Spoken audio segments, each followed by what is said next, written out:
Vamos então dar início a esta audição, que é a audição da Comissão Representativa dos Cidadãos Subscritores do Projeto de Lei número 1195/13/4. É uma iniciativa legislativa de cidadãos, propõe a revogação da Resolução da Assembleia da República número 35/2008, de 29 de julho, a qual aprovou o acordo do segundo protocolo modificativo ao Acordo Ortográfico da Língua Portuguesa. E, portanto, temos presentes os elementos da Comissão Representativa deste grupo de cidadãos, que é Rui Valente, Hermínia Castro e Henrique Valente. Muito bem. A grelha, foi-vos dado conhecimento da grelha que iremos utilizar. Os senhores dispõem de 10 minutos para fazer uma primeira intervenção inicial. Cada grupo parlamentar dispõe de 3 minutos e a audição finaliza com mais 10 minutos de intervenção final por parte dos senhores, dos representantes do grupo de cidadãos. Tem, portanto, a palavra o senhor Rui Valente. O senhor Rui Valente, por favor.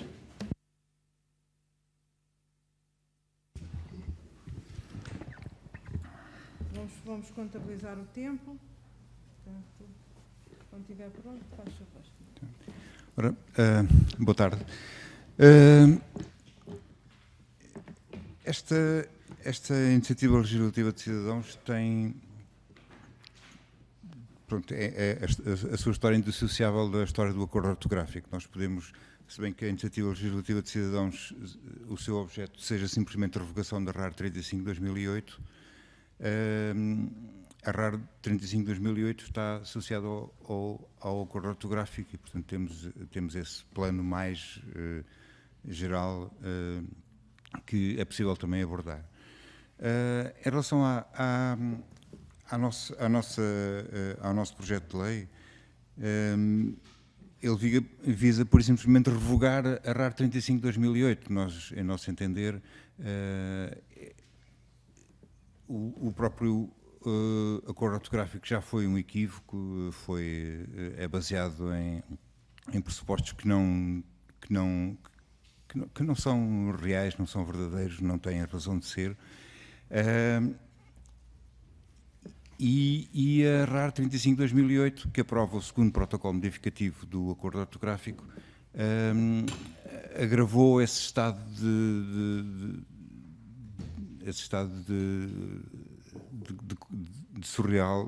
coisa surreal que é o acordo ortográfico.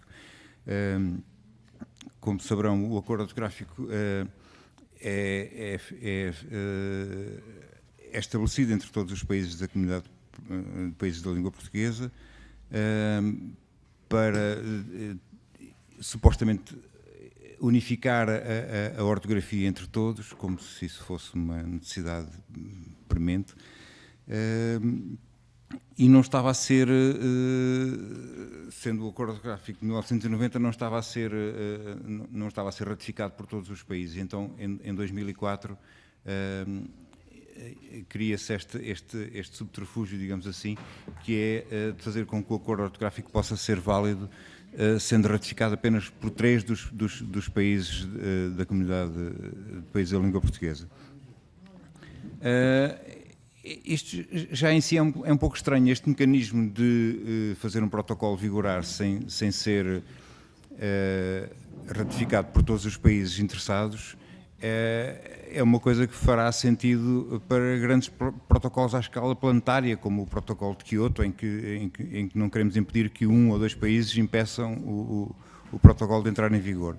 No caso do acordo ortográfico, que era uma coisa restrita entre 7 países na altura, e em que se previa precisamente cujo objetivo era precisamente a unificação da ortografia entre eles, dizer que isso pode entrar em vigor subscrito apenas por 3 países é uma coisa que não faz muito sentido. Não é que seja ilegal, é um subterfúgio. E de facto era disso que tratava o segundo protocolo modificativo que a RAR 35/2008 aprovou. não tratava só disso. Portanto, o segundo protocolo modificativo tinha essencialmente modificava duas coisas no acordo ortográfico. Uma delas era essa possibilidade que já falei de o acordo ortográfico passar a ser válido desde que seja ratificado por 3 países. Outra era que abria a possibilidade do acordo ortográfico poder ser subscrito também por Timor-Leste, que era um país que na altura era recém-independente, não é? Tinha acabado de chegar à independência. E estas duas coisas juntas neste pacote da RAR 35 de 2008 poderá ter talvez induzido as pessoas em erro e eventualmente havia pessoas que pensaram que estavam a aprovar a adesão de Timor-Leste à CPLP, no fundo são coisas de natureza muito dispar. Uma delas, em teoria, não vemos porque não possa ser aceito, não é? A abertura de um tratado à adesão de um país que acaba de se tornar independente. A outra parece-me que não faz muito sentido. A aprovação da RAR 35 de 2008. E daí que o nosso objetivo seja simplesmente criar aqui a oportunidade para que esse erro possa ser corrigido. No fundo, a Assembleia da República tem neste momento, com esta proposta de projeto de lei, a possibilidade de corrigir esse erro. Isto em si, como saberão, não revoga o acordo ortográfico. O acordo ortográfico não é matéria da competência da Assembleia da República, mas de facto é uma oportunidade da Assembleia da República enviar um sinal ao país de que, de facto, o acordo ortográfico não faz sentido, não era preciso para nada, a riqueza da língua estava precisamente na sua diversidade entre as variantes que existiam na altura. Essas variantes não atrapalhavam ninguém. As Nações Unidas não têm que se preocupar se elas eram perfeitamente interinteligíveis. As Nações Unidas não têm que se preocupar, os restantes países do mundo não têm que se preocupar se nós nos entendemos com uma norma ou com duas. Portanto, subsiste ainda aqui, portanto, a questão mais geral do acordo ortográfico em si. Porque é que eu digo que o acordo ortográfico é um absurdo, que não era preciso para nada? Muitas pessoas, houve aqui nós estivemos nesta mesma comissão, com um nome diferente, num grupo de trabalho onde tivemos a oportunidade de falar, de ouvir as intervenções de alguns deputados e houve deputados que disseram que os acordos ortográficos são uma coisa natural, é uma lei da vida que acontece, é natural que cause transtornos, mas de facto não é assim. Uma norma é porque se confunde muitas vezes a língua com a norma usada para a representar graficamente. Se a língua evolui naturalmente, isso é uma coisa inquestionável, ninguém pode impedir ou tentar orientar o sítio para onde ela vai. A norma que sustenta a sua representação gráfica não tem que evoluir. Em 1911, para o bem e para o mal, houve pela primeira vez uma fixação da norma ortográfica. Se na Idade Média as coisas andavam ao sabor de como se escrevia no convento tal, ou como o copista tal fazia uma determinada cópia, em 1911 houve uma fixação da norma, não é? E uma vez fixa, a norma não tem que ser mudada. Portanto, isto é uma folha de papel A4 que tem 210 milímetros de largura por 297 de comprimento, é assim há mais de 100 anos e não há razões para que se altere isto. As pessoas veem a palavra leite, umas pessoas leem light, outras leem leite, outras leem leite, e toda a gente se reconhece naquela palavra. Não é preciso ir atrás da pronúncia das pessoas, porque a norma ortográfica não é uma norma para representar graficamente, não é transcrição fonética. Para isso há o alfabeto fonético, que tem 107 letras. A função da norma ortográfica não é representar foneticamente aquilo que se diz. Hoje em dia há quem diga que as consoantes mudas não são precisas para nada, Mas eu acho que isso é o mesmo que dizer que as gravuras de Foscoa não são precisas para nada. Quer dizer, e esta comparação peca por defeito, porque as gravuras de Foscoa têm um valor patrimonial, histórico, mas as consoantes mudas, além disso, têm também um valor prático no dia-a-dia em que nos ajudam a ler as palavras que temos à nossa frente. Quando se fala em evolução da língua, há que reconhecer também, que estamos a falar da língua falada, há que reconhecer que quando se diz evolução, é uma evolução no tempo, não quer dizer, evolução parece uma melhoria. Muitas vezes a evolução é um desgaste. Se nós dissermos eletricidade muito depressa, comemos várias sílabas, eletricidade, e se formos atrás disso, as consoantes, a aceleração da língua, o desgaste da língua é cada vez mais rápida. Não digo que a erosão não é um fenómeno natural, é sim senhor, se acontecer, aconteceu. Ninguém quer que as pessoas que diziam vossa mercê há 400 anos deixem agora de dizer vossa mercê ou você ou se, como se diz atualmente. Se acontecer, aconteceu, mas não vale a pena tirarmos as consoantes mudas, que são um pouco a vegetação que impede a degradação da duna. Não vale a pena acelerarmos isso sem nenhuma razão prática para que isso aconteça.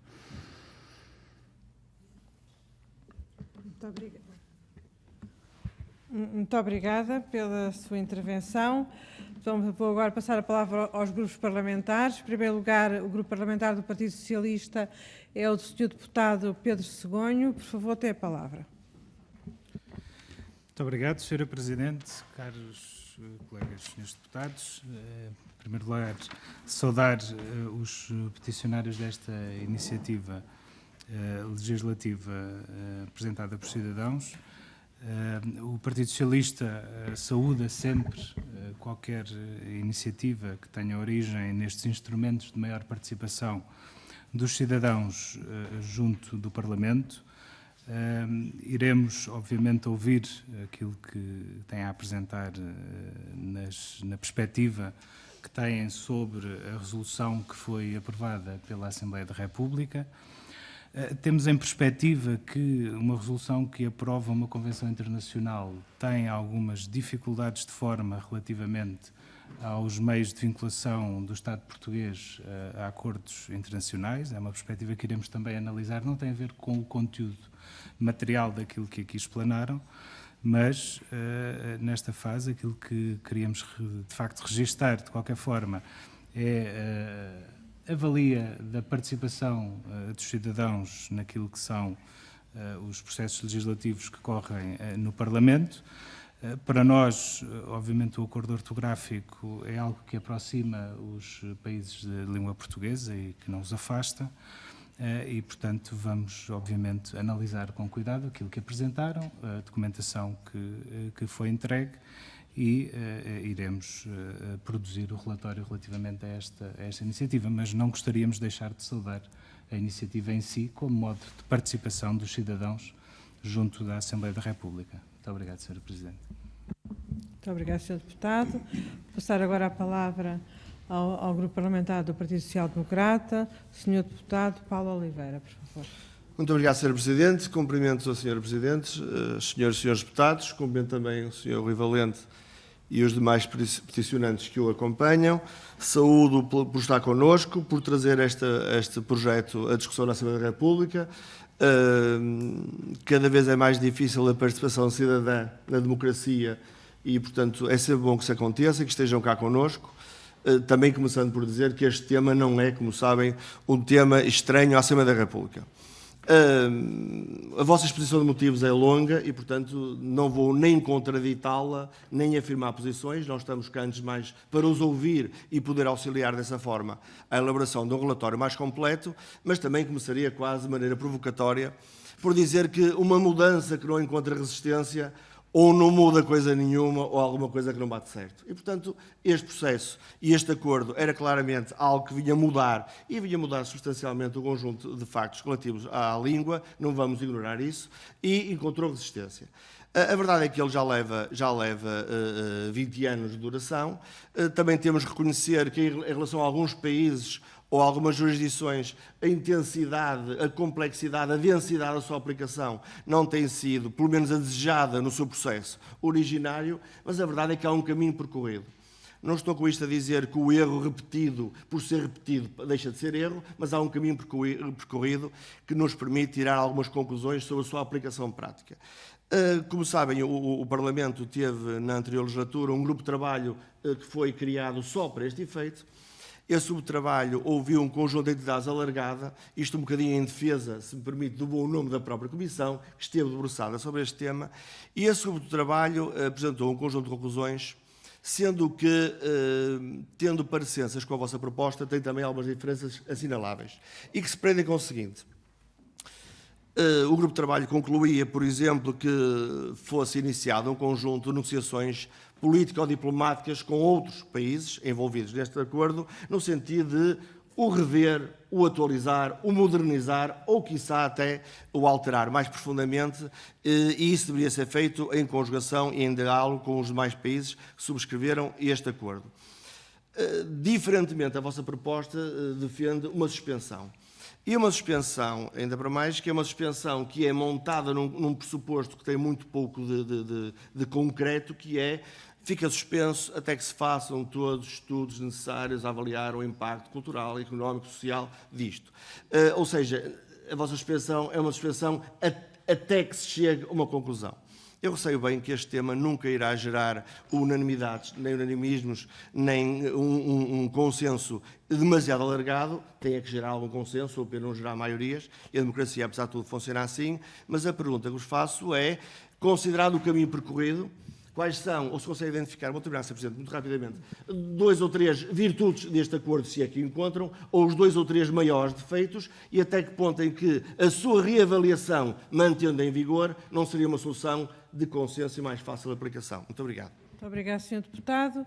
Vou agora passar a palavra ao Grupo Parlamentar do Bloco de Esquerda. A Sra. Deputada Beatriz Dias, por favor. Boa tarde a todas e a todos. Muito obrigada por terem trazido esta petição para a nossa análise. E eu gostava por congratular as pessoas que assinaram a petição e por trazerem esta discussão ao Parlamento, que é uma discussão extremamente relevante, se bem que é uma discussão que já está em curso há bastante tempo.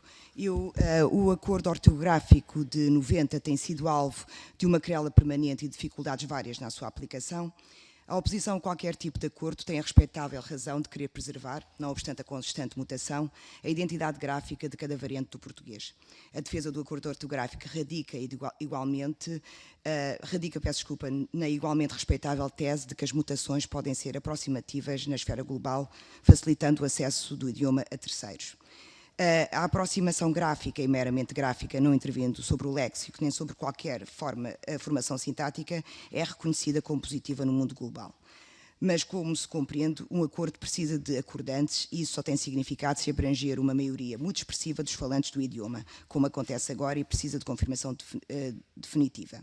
A previsão de instrumentos indispensáveis na aplicação do acordo ortográfico, que há muito deviam ter sido concluídos, em especial do vocabulário ortográfico comum, não é um problema menor nesta transição gráfica.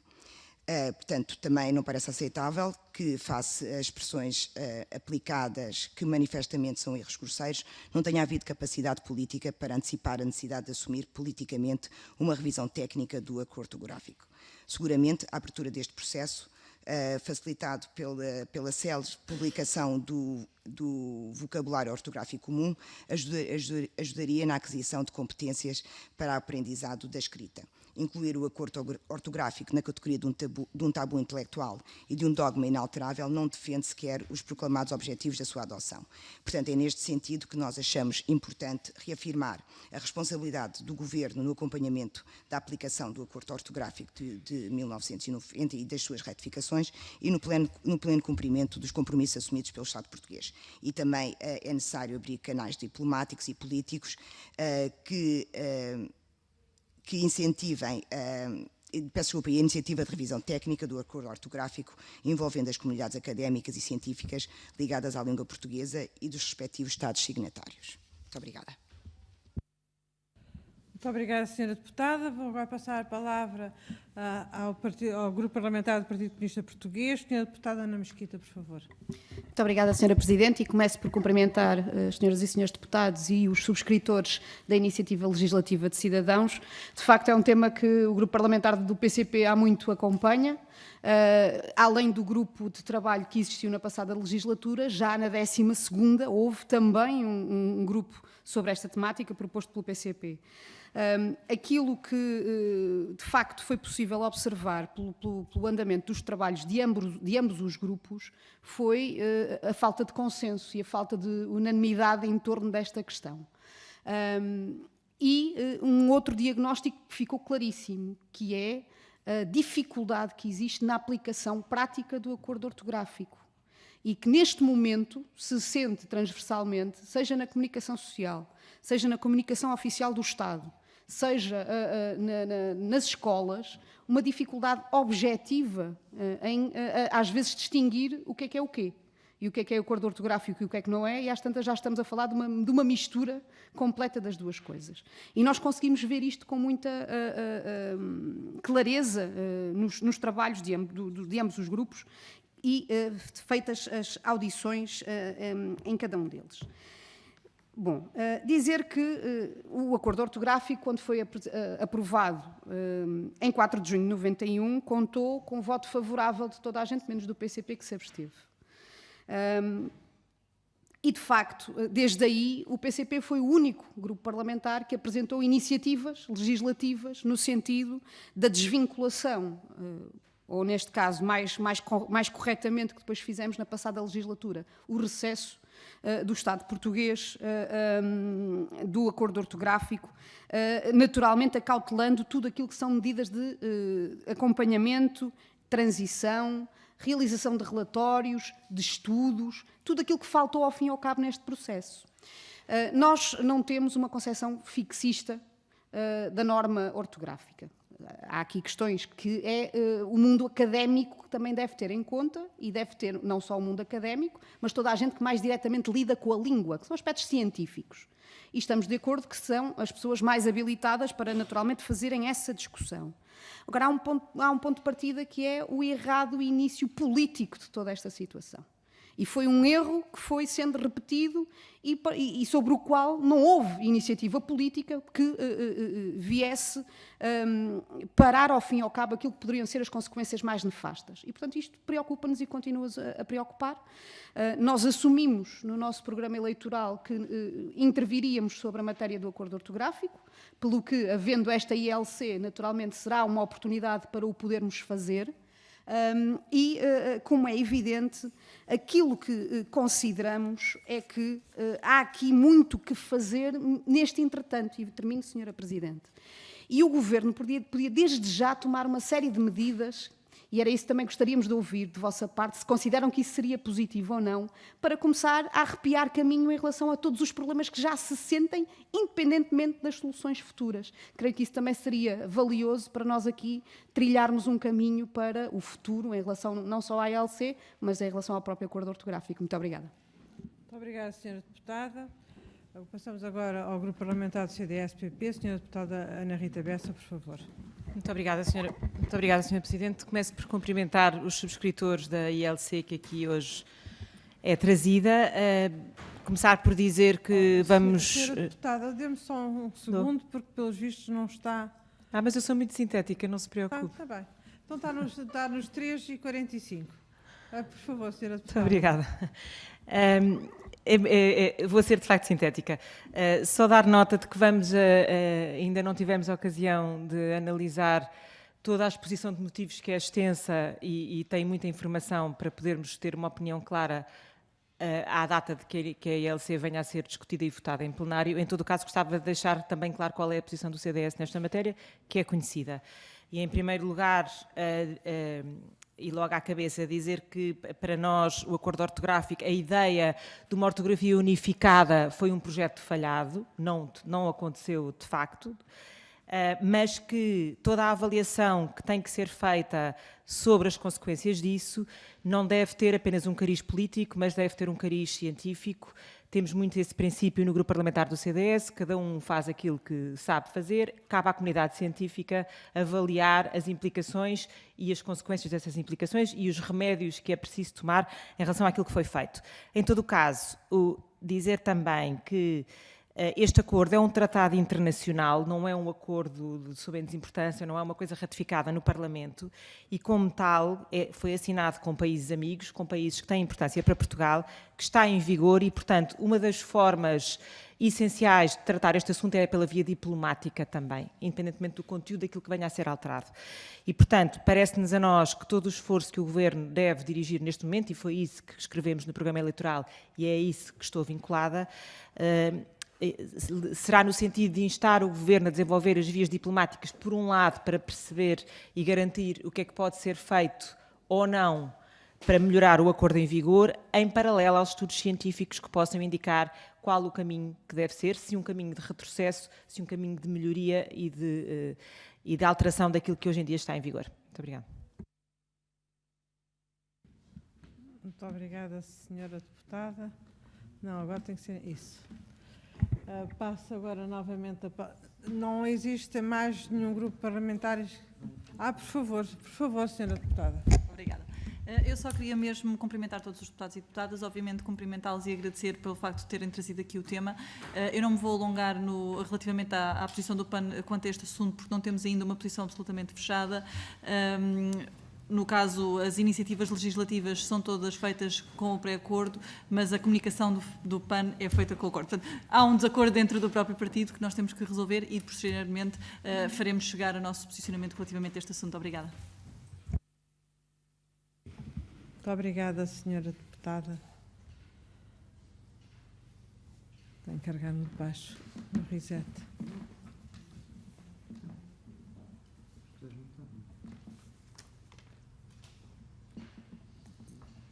Deixa estar.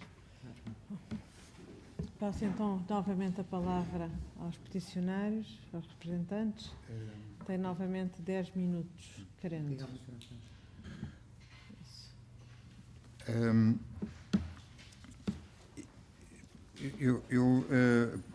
Perguntou-me, o Sr. Deputado do PSD, perguntou-me as maiores virtudes ou maiores defeitos do acordo ortográfico ou o que é que poderia ser preservado deste acordo numa versão futura.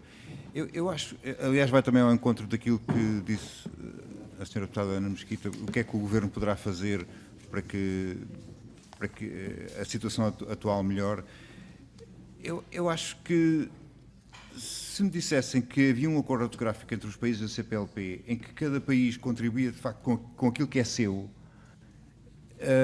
e que no fundo consagrasse aquilo que é a norma ortográfica de cada um deles, eu assinava já por baixo, porque o que me parece estranho é um acordo ortográfico em que cada país é como se fosse um clube de numismática em que vamos todos trocar moedas, mas antes de fazermos a troca, recolhemos todas, distribuímos notas do monopólio por todos e portanto, as notas de cada um passam a ser iguais. Mas, de facto, ninguém troca nada, porque estamos todos aqui a trocar uma coisa que é artificial, que não é... Eu não me reconheço na ortografia do acordo ortográfico de 1990, não sinto que isso seja a minha ortografia, porque é que eu vou trocar isso com os outros países, ou nomeadamente com o Brasil. Eu acho que é muito mais enriquecedor. Eu tenho muitos amigos brasileiros que nada me move, às vezes há esta coisa também da xenofobia, nada me move contra a cultura brasileira, que tem poetas e escritores fabulosos, mas eu acho que é muito mais enriquecedor quando há uma verdadeira troca de experiências em torno da língua, seja os sentidos, seja a forma como é escrita, seja as expressões idiomáticas que se usam, é muito mais enriquecedor quando de facto as pessoas contribuem com aquilo que é seu. Eu vou estar aqui a apresentar aos meus parceiros da CPLP uma coisa que não é a minha ortografia. Eu acho que eu tenho muita pena que a minha língua tenha perdido o trema na única variante que ainda o tinha, que era o português do Brasil. As pessoas dizem que o acordo ortográfico não interfere, disse a deputada do Bloco de Esquerda, salvo erro, não interfere com a forma... acordos que não têm alteração são considerados benéficos. O que de facto é difícil que uma alteração artificial na ortografia não tenha uma influência retroativa na língua, na forma como se fala. Tal como nós, em 1945, perdemos o trema e as pessoas começaram a dizer sequestro em vez de sequestro. Isso alterou a forma como as pessoas pronunciam e não tínhamos dúvidas. O acordo ortográfico vai alterar a forma como nós, ou acelerar a evolução da língua no sentido do desgaste, vai alterar a forma como falamos. Não há necessidade de acelerar esse desgaste da língua.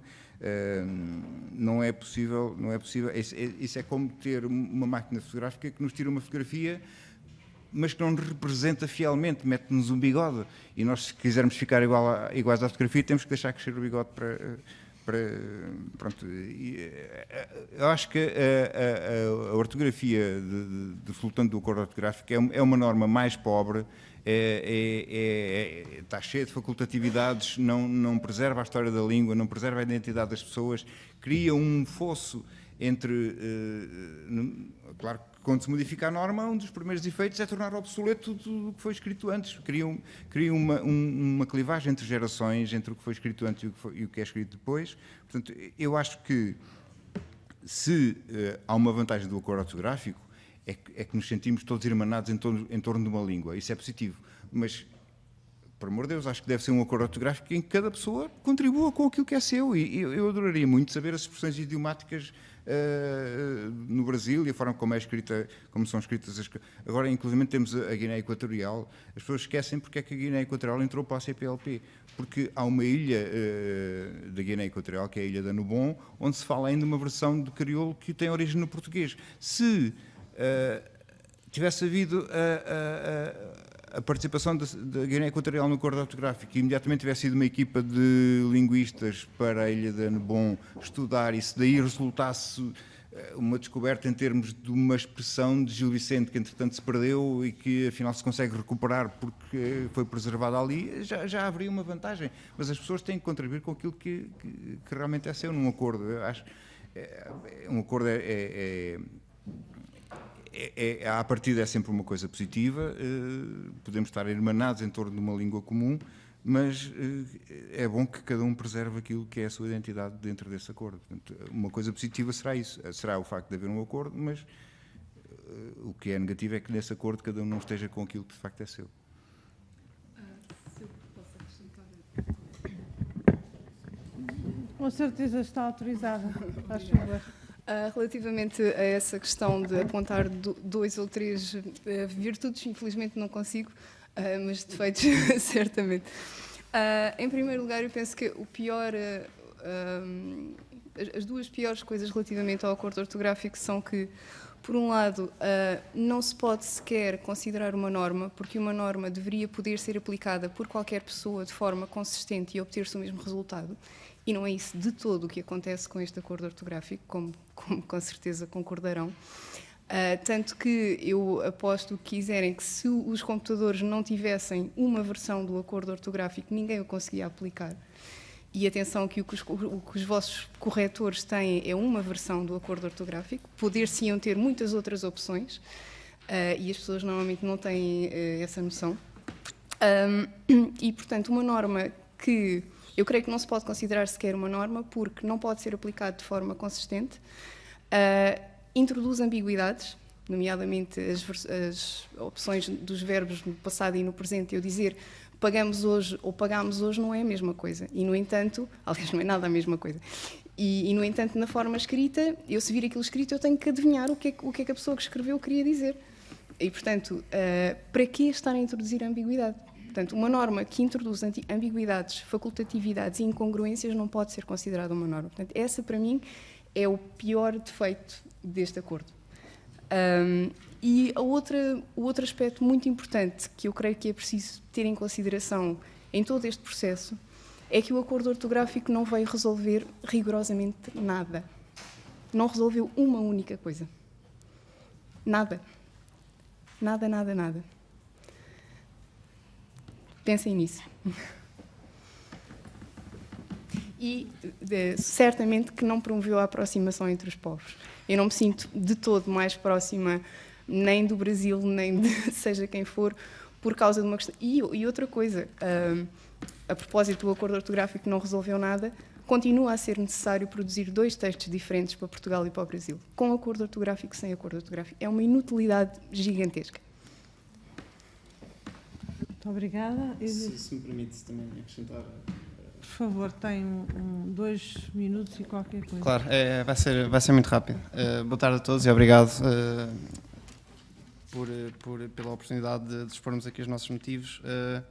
Em complemento das respostas que já foram dadas pelos meus colegas e em resposta à pergunta do deputado do PSD, em relação às vantagens e desvantagens, este balanço, isto foi um processo que já começou há muitos anos, e aquilo que nós sentimos, há uma particularidade curiosa associada a esta iniciativa legislativa de cidadãos. Ao início as pessoas sentiam-se um bocado hesitantes em assinar a nossa iniciativa legislativa de cidadãos, porque ainda estamos a ver, ainda não sabemos como é que isto vai ser aplicado, vamos ver, isto talvez facilite, isto talvez traga coisas que vão ser positivas para a nossa sociedade. No último ano nós temos recolhido assinaturas em catadupa, ou seja, basta montar uma banca, dizer que estamos a recolher assinaturas contra o acordo ortográfico e muitas vezes não temos mãos a medir porque as pessoas vêm e agradecem-nos e pedem que continuemos esta luta e esta causa. Esse é um dos primeiros aspectos, constatar que ao fim de alguns anos as pessoas já se aperceberam que isto não traz vantagens para absolutamente ninguém. Um dos argumentos que costuma ser, agora outro aspecto, um dos argumentos que costuma ser utilizado pelos defensores do acordo ortográfico é, e agora as crianças que já aprenderam, que já estão habituadas à nova ortografia, como é que vai ser, o que é que vai ser delas? A verdade é que, por um lado, as crianças nunca deixaram de contactar com a ortografia sem um acordo ortográfico, porque ele não tem sido de todo amplamente adotado.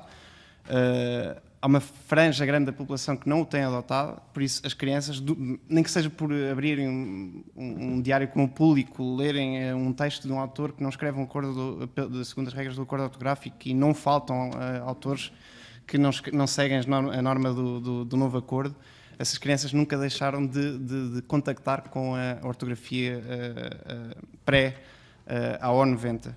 Por isso isto não vai ser uma novidade.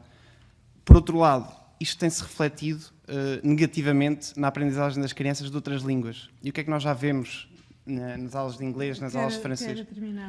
Vou terminar já, obrigado.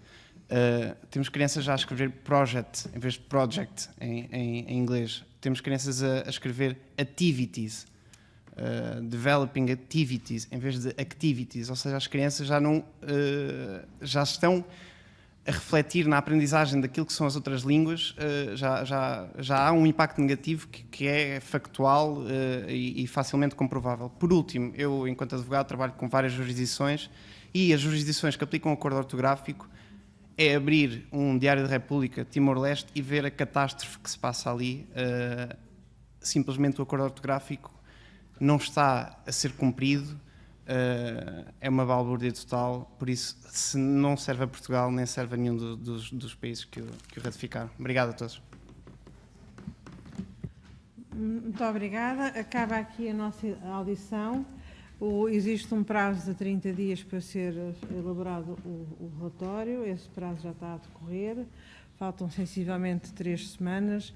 O relator é o deputado Pedro Segonho, do Grupo Parlamentar do Partido Socialista. Nós entendemos que deveriam ser ouvidos previamente à elaboração do relatório e por isso foram ouvidos hoje. Muito obrigada. Obrigado, é sempre um gosto de vermos iniciativas dos cidadãos. Obrigado. Obrigada.